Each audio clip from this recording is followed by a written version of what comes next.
Yelling doesn't make kids listen. It makes their brain leave the room. Most adults think that yelling works because it gets attention, and it does, just not the kind that we always want. Yelling doesn't create focus, it creates survival mode, and survival mode is pretty terrible for learning, cooperation, and problem solving. So here's what actually happens when you raise your voice.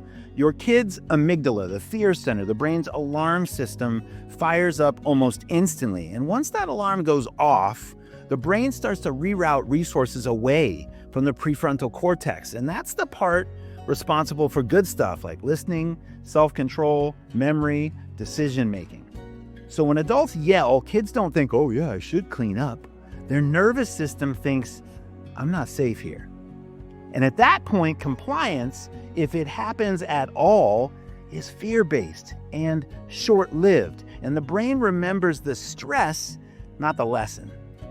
That's why yelling has to keep getting louder and louder and louder over time, because the brain habituates. The message doesn't stick. Here's what works instead.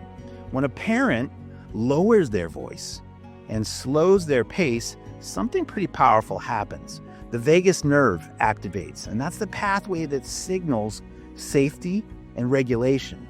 Slower rhythm equals predictability.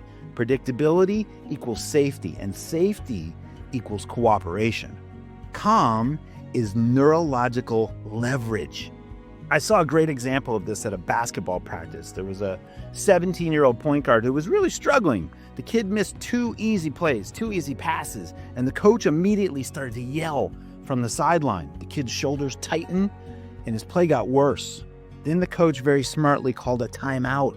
And one-on-one, the coach pulled the player aside and said, slow your breathing, pause, trust your first read.